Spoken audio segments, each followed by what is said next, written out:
All right, guys, we're gonna work here today from the back. Just working some basic concepts from controlling the back here, okay? So I'm gonna start with my hooks in, okay? Now, when I put my hooks in, it's important to note that I don't wanna cross my feet here, okay? If you're in competition, you will not score points with your feet crossed. Also, if you do, you expose yourself to an ankle lock. My opponent can pull his foot over the top, triangle, and hip in, and you can get an ankle lock here. So we don't wanna cross our ankles.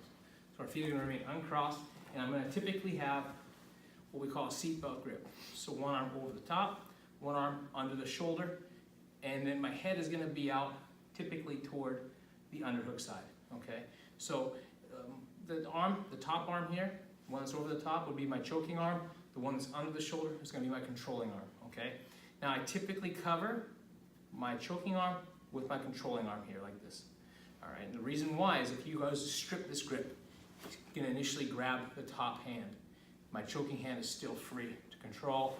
You can bring this out and continue to attack.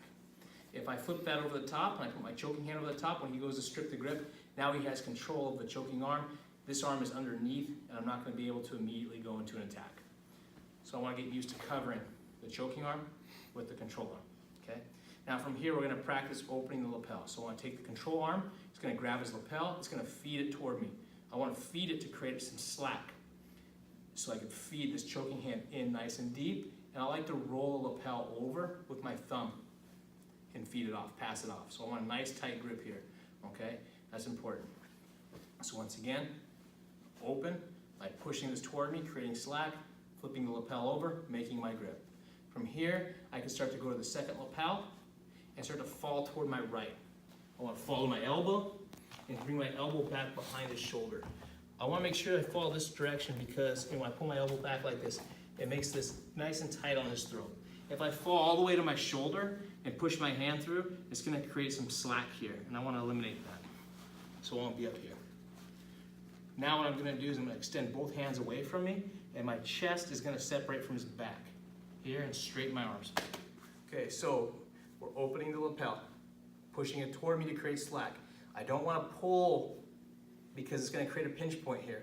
I'm not going to get the grip as deep. So I'll push the lapel toward me, feed the grip. I like to flip it over and make a nice good grip here. Okay, now as I fall to the side, I'm going to the second hand on the lapel, about midway up the lapel here, and grabbing.